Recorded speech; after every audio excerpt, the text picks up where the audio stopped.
예수 그리스도의 평화가 이 예배 오신 여러분들과 함께 하시기를 기원합니다. 한 주간 평안하셨습니까? 감사합니다. 여러분, 일상을 살다 보면 신분증을 꺼내야 할 때가 있죠. 언제 그래야 하십니까?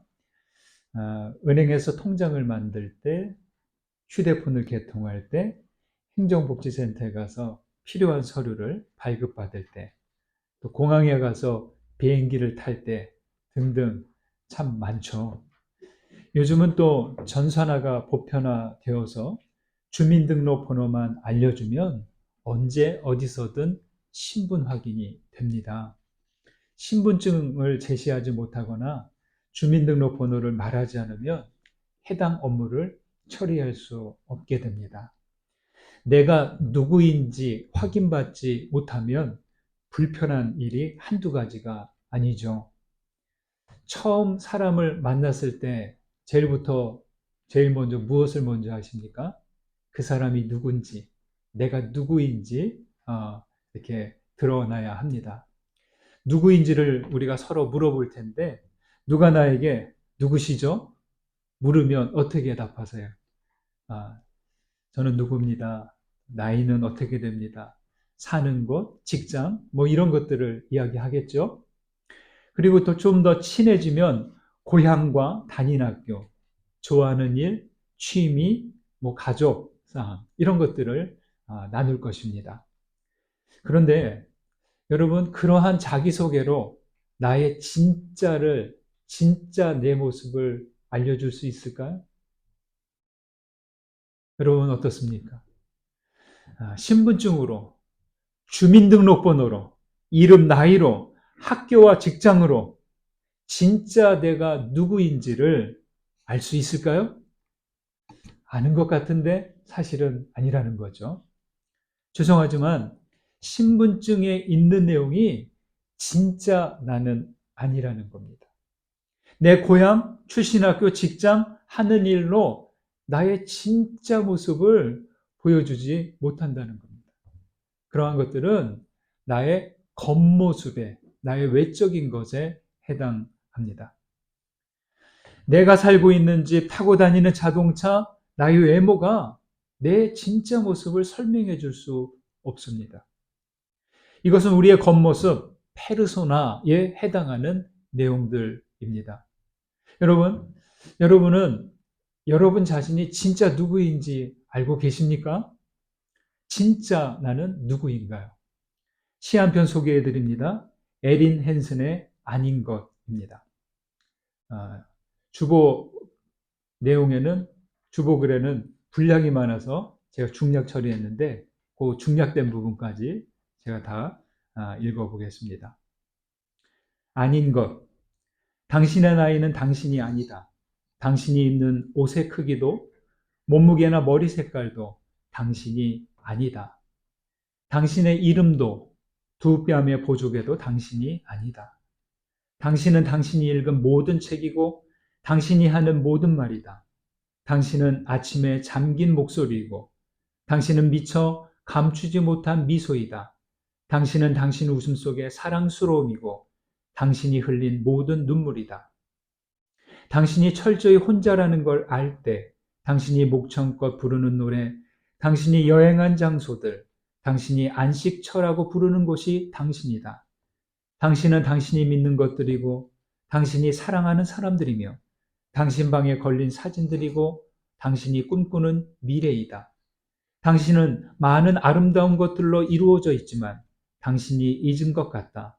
당신 아닌 그 모든 것들로 자신을 정의하기로 결정하는 순간에는 사람들은요, 자신이 누구인지를 소개하기 위해서 여러 가지를 말하죠. 책, 내가 읽은 책, 내가 하는 말, 목소리, 눈물, 미소, 웃음, 노래, 여행했던 곳들, 사랑하는 사람들, 꿈으로 믿는 것들, 이런 것들 통하여서 나를 설명하려고 하고 보여주려고 합니다. 하지만 그 모든 것들이 진짜 나를 말할 수 없다는 거죠. 히말라야의 라다크에는 이런 속담이 있습니다. 호랑이의 줄무늬는 밖에 있고 사람의 줄무늬는 안에 있다. 여러분 무슨 말입니까? 호랑이는 그 몸에 있는 줄무늬로 호랑이네 구별할 수 있지만 사람 다음에 줄무늬는 바깥이 아니라 외적인 모습이 아니라 그 속에 있다는 말입니다. 사람 속에 있는 줄무늬는 바깥에서 아무리 봐도 몰라요.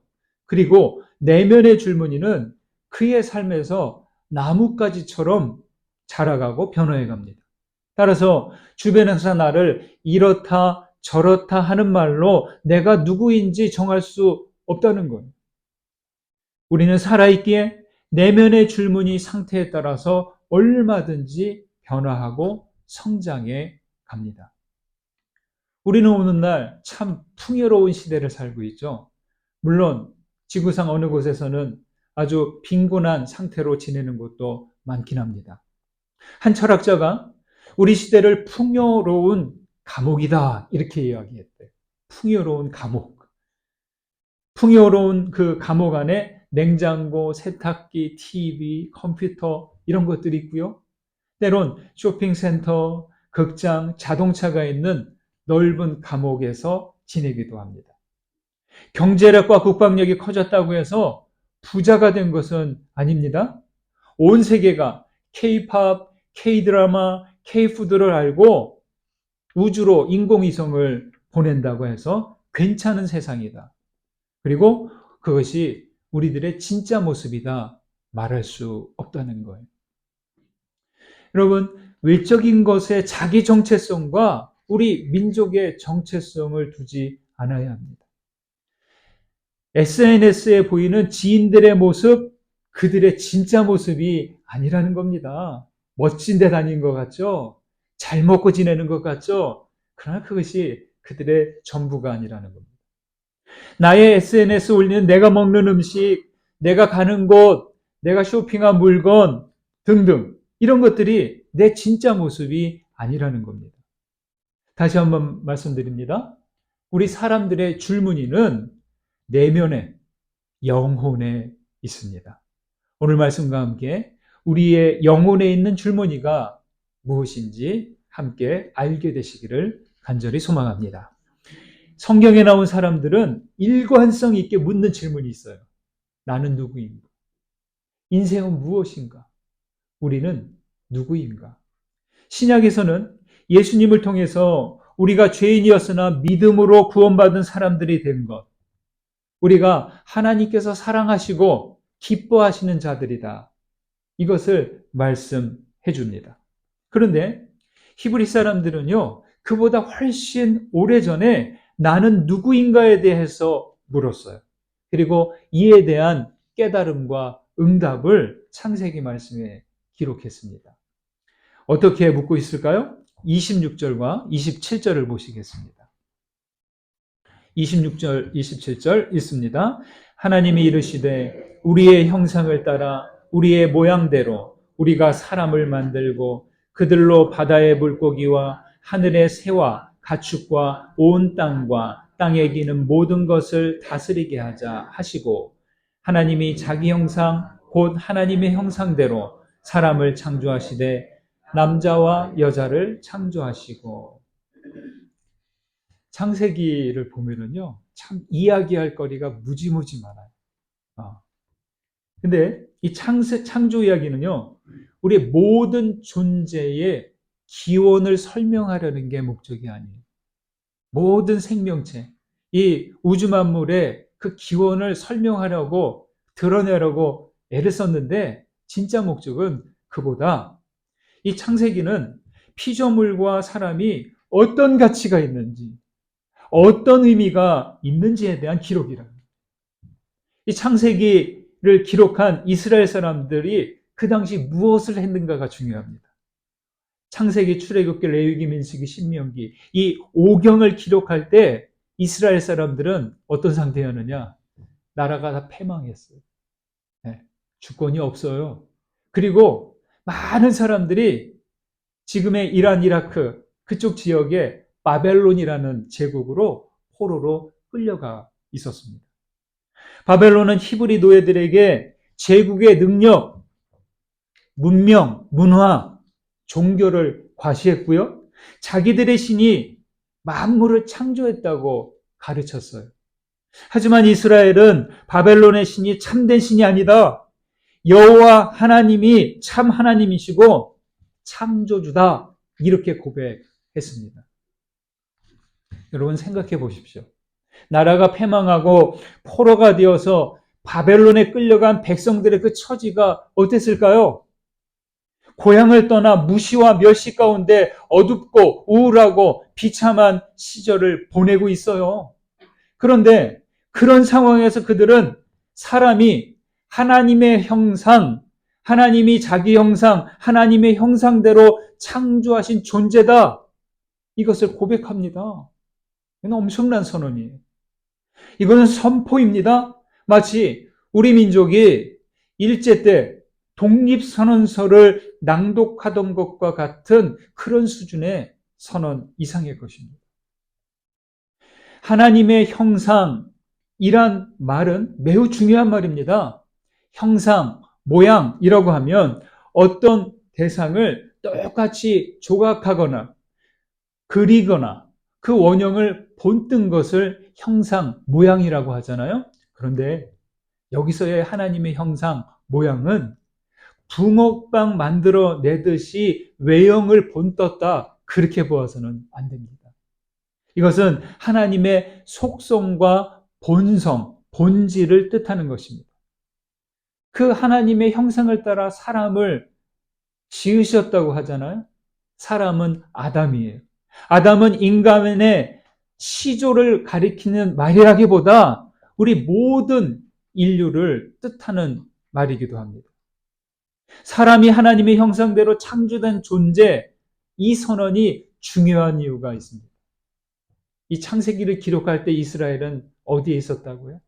바벨론에서 포로로 지냈어요. 그 사회의 제일 밑바닥에서 지낸 사람들이. 이 창세기를 기록한 당시 오직 왕이나 황제만이 신의 형상을 닮았다고 보았어요. 그 당시는 고대의 세계관이 그랬단 말이죠. 따라서 인간을 하나님의 형상으로 만들었다는 말은 이 바벨론 신화에 대한 정면 도전이에요. 이것은 천동설 시대에 지동설을 주장했던 코페르니쿠스의 말보다 더 충격적인 말이었습니다. 왕뿐만 아니라 모든 인간이 하나님의 형상을 따라 지음받았다고 합니다. 왕과 귀족들만이 아니라 포로로 온 사람들, 노예 생활을 한 사람들도 하나님의 형상을, 그 본성을 본받았다고 선언합니다. 이거는 엄청난 선언이죠. 왕이나 포로들이나 다르지 않다는 말씀은 가히 혁명과도 같습니다.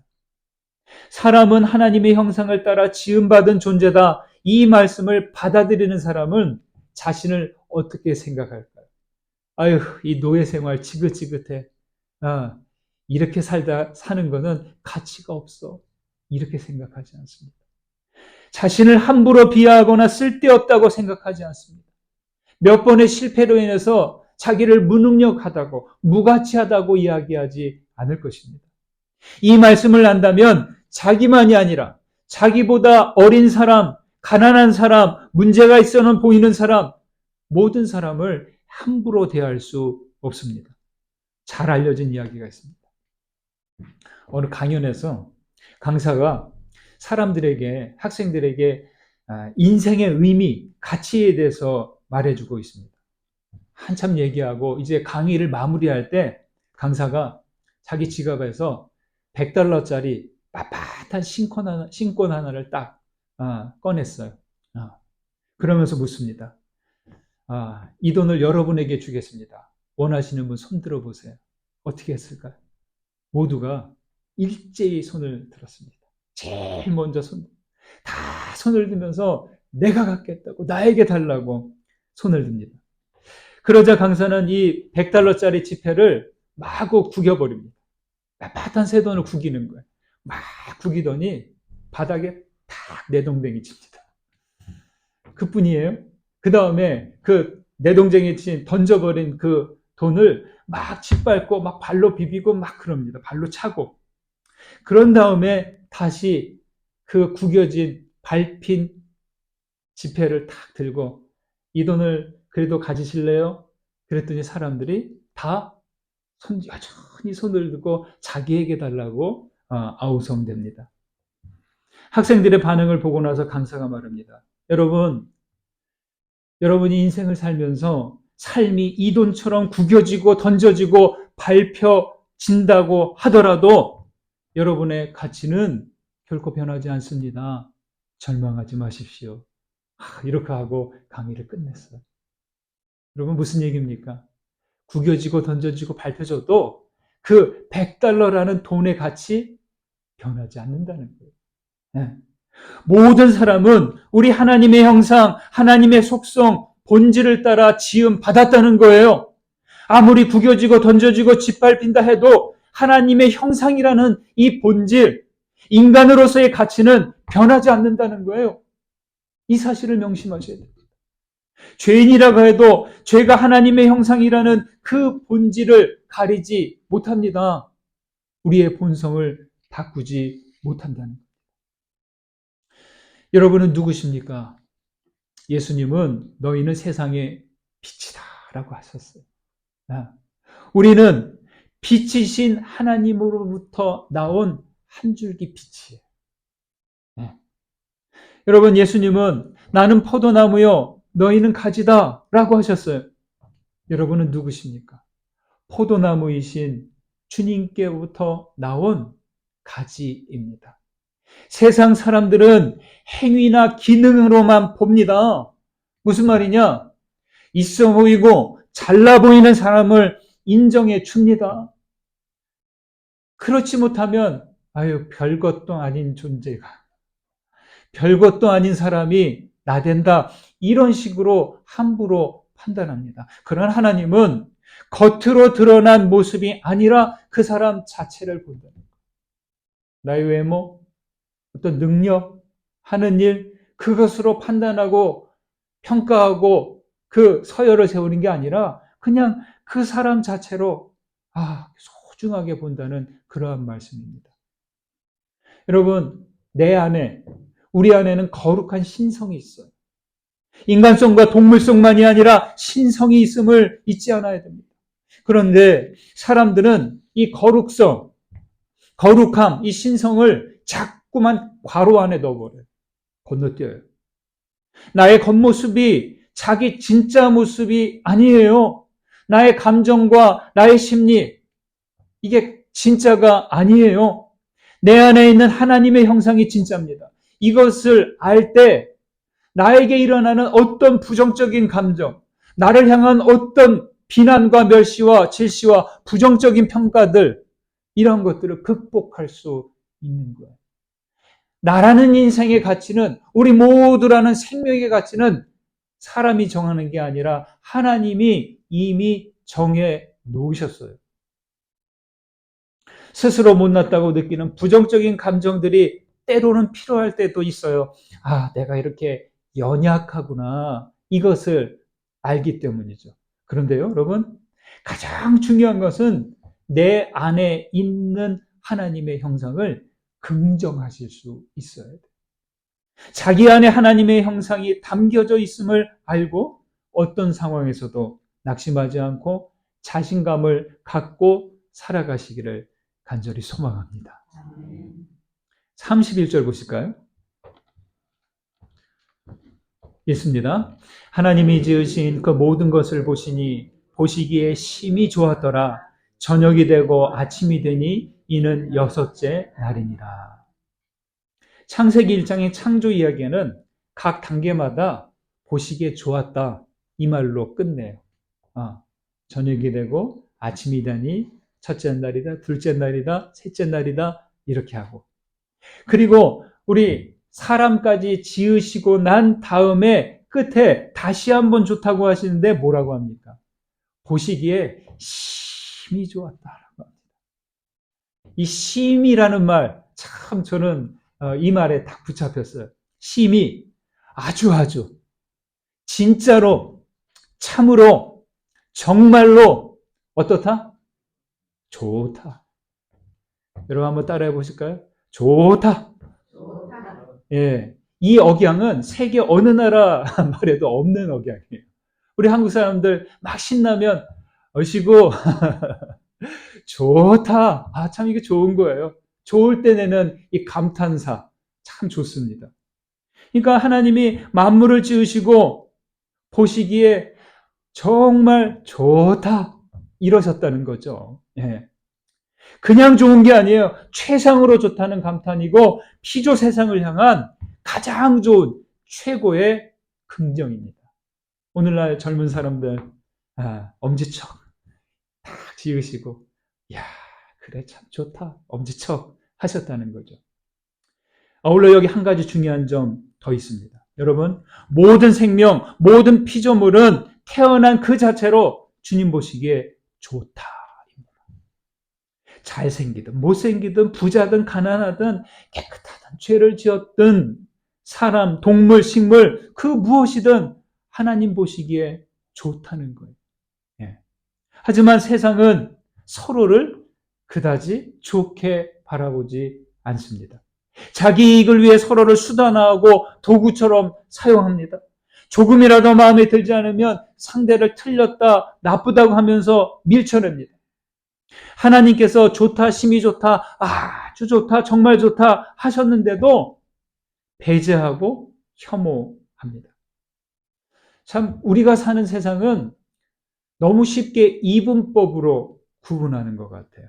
흑과 백, 남과 북, 동양, 서양, 남자, 여자, 부자, 빈자, 배운 자, 못 배운 자, 사람은 서로를 그렇게 구분하고 갈라 놓습니다. 내가 이쪽에 있다고 해서 저쪽에 있는 사람들을 별다른 이유도 없이 거리를 두고 X 표시를 합니다. 그러나 하나님은 그런 구분하지 않으신다는 거예요. 하나님은 세상을 그렇게 갈라놓지 않으셨다는 거예요. 그럼에도 세상은 갈기갈기 분리되었고 예수께서 오셔서 십자가로 그 분리된 곳을 이어 붙여놓으신 것이죠. 여러분 보시기에 좋았다라고 하는데 이 보다의 주어는 누구입니까? 누가 봐요? 하나님이 보신다는 거예요. 하나님은 모든 생명을 좋다고 하십니다. 주님 보시기에 저와 여러분은 오케이예요. 네, 오케이. 그럼에도 불구하고 오케이. 하지만 여기 주어의 자리에 사람이 오면 나를 두면 달라집니다. 우리가 그 주어의 자리에 있어서 안 돼요. 왜냐하면 사람은 어떻게 변해요? 날씨처럼 변하는 사람이기 때문에. 조변석기 하는 인생이 좋다 아니다를 판단할 위치가 못 된단 말이죠. 여러분 저는 그리스도인들이 세상이 가진 이 이분법을 따라가지 않았으면 합니다. 하나님은 세상을 보시면서 항상 좋다고 하시는데 우리들이 싫다, 안 됐다, 틀렸다, 끝이다 말할 수 없다는 거예요. 주님은 참 좋다고 하시는데 우리가 그저 그래 라고 할 수 없다는 거예요. 세상을 바라볼 때 인간의 자리에서 바라보지 말고 하나님의 자리에서 하나님의 눈과 마음으로 세상을 바라볼 수 있어야 합니다. 그리고 여러분, 이 창조 이야기가 좋았다로 끝나지 않았다는 것을 기억하십시오. 우리에게 이 창조 이야기를 알려주신 것은 보시기에 심히 좋다고 하신 이 세상을 계속 좋은 상태로 유지해 가라 그런 뜻이죠. 하나님이 좋았다고 하셨으니 우리가 계속 하나님의 좋았다를 이어가면서 세상을 돌봐가야 할 것입니다. 세 번째로 2장 3절을 보시겠습니다. 2장 3절 읽습니다. 하나님이 그 일곱째 날을 복되게 하사 거룩하게 하셨으니 이는 하나님이 그 창조하시며 만드시던 모든 일을 마치시고 그 날에 안식하셨음이니라. 여러분 창조의 마침, 창조의 끝은 언제일까요? 보통 사람을 지으신 이 여섯째 날이 창조의 마침이다 라고 생각합니다. 자연스러운 생각이에요. 그런데 창조의 완성은 안식이 있는 일곱째 날이에요. 6째 날 끝난 게 아니라 다 끝나고 마치고 안식했다고 해서 6일이 마쳤다고 하는데 더 정확히 말하면 안식하는 날까지 포함됩니다. 우리가 보기엔 창조가 단지 한 공간에 지으신 것으로 볼 수 있지만 창조는 뭐예요? 공간만이 아니라 시간까지 포함합니다. 사람은 번성하면서 땅을 정복해요. 기술 문명으로 이 땅을 채웠어요. 그러다 보니까 인간은 하나를 빠뜨렸어요. 뭘 빠뜨렸냐? 시간을 빠뜨렸어요. 네. 하나님은 공간도 지으시고 시간도 지으셨어요. 하나님의 피조물인 형상을 따라 지은 우리가 이 공간에서만 아웅다웅 지내기를 잘 사는 것이 아니라 시간 속에서도 영원히 살기를 원하시는 거예요. 애굽에서 강제 노역을 하던 히브리 사람들은 그때 주일이 있었을까요? 안식일이 있었을까요? 없었어요. 쉬는 날 없이 왕궁, 신전, 왕의 무덤을 만들었다는 거죠. 하나님께서 7째 날에 마치고 안식하셨다는 것, 이 안식일법이 십계명에 들어간 이유가 있어요. 왜요? 쉼 없이 일을 하고 생산성이란 이유로 억지로 일을 시키는 그런 세상이기 때문에. 그냥 좀 너무 며칠 고생했는데 하루 이틀은 좀 푹 쉬어야 되는데 그런 거 없어요. 그 다음날 또 무언가를 하게 합니다. 오늘날 세상은 어떻습니까? 많이 달라졌을까요? 그러나 세상의 체계와 구조가 스스로 쉼없이 일을 하게 하고 생산성이라는 이유로 억지로 일을 하게 하는 그런 세상이에요. 우리 세상이 그렇게 됐습니다. 4,000년 전 애굽처럼 오늘날도 세상 구조가 쉬지 못하게 하는 세상입니다. 간단히 말해 안식 없이 살고 있다는 거죠. 그래서 하나님이 이 안식일 제7일에 안식하신 이유가 있어요. 아휴, 내가 멈춰야 이 인생들도 쉴 수 있겠구나 하고 멈추신 게 아닌가 생각됩니다. 쉬는 날이란 시가 있어요. 짧습니다. 사느라고 애들 쓴다. 오늘은 시도 읽지 말고 모두 그냥 쉬어라. 맑은 가을 하늘가에 서서 시드는 햇볕이나 발로 툭툭 차며 놀아라. 아주 간단하죠. 다들 사느라고 애를 씁니다. 하지만 애만 쓰다가 안식하지 않고 시간을 낭비하지 않아야 됩니다. 성경에서는 참 안식을 말씀합니다. 하나님께서도 안식하셨는데 인간은 안식하려고 합니다. 왜 안식해야 합니까? 안식을 가져야 우리 영혼이 안식할 수 있기 때문이에요. 라비 아브라함 조슈아 헷셀은 이 안식일을 시간의 성소다라고 했습니다. 여러분 따라해 보실까요? 시간의 성소. 네. 안식일은 공간적인 일상에서 벗어나 시간의 성스러움을 축복하는 시간. 이 시간의 성소 안식일이 우리에게는 어느 날이에요? 바로 오늘 주일입니다. 주일날 됐으니까 습관적으로 주일 예배 오는 게 아니란 말이죠.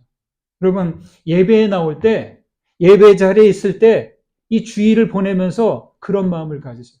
오늘 주일 지켰다는 그냥 예배 참석하고 왔다 이게 아니라 영원한 시간의 주이신 하나님 앞에 머물면서 시간의 성소에 머물렀다. 이런 마음으로 있으셔야 돼요.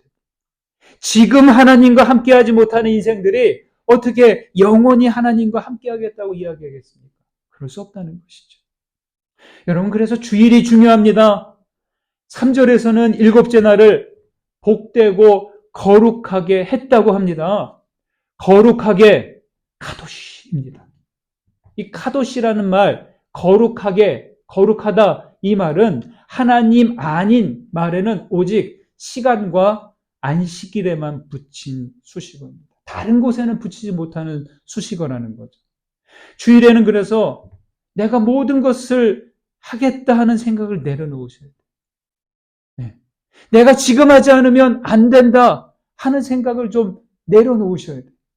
경쟁에 뒤처지지 않으려고 안달하며 지냈던 그 조급함, 불안함 내려놓을 수 있어야 됩니다. 그리고 내려놓고 뭐 해야 돼요?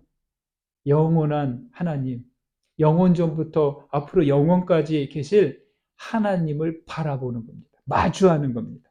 내 영혼을 하나님의 형상으로 지음받은 나를 하나님께 이렇게 꼭 묶어놓는 시간이 바로 이 시간입니다. 하나님도 일곱째 날에 우리와 마주하고 싶어 하십니다. 여러분, 우리는 누구입니까?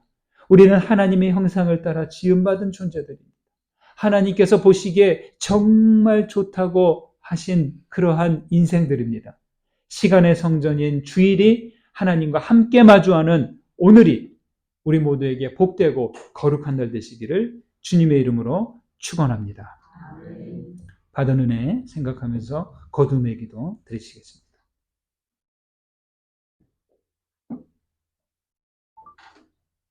말씀 가운데 울림이 되고 깨달아진 것 있다면 붙드시고 기도로 올려드리십시오. 기도하겠습니다.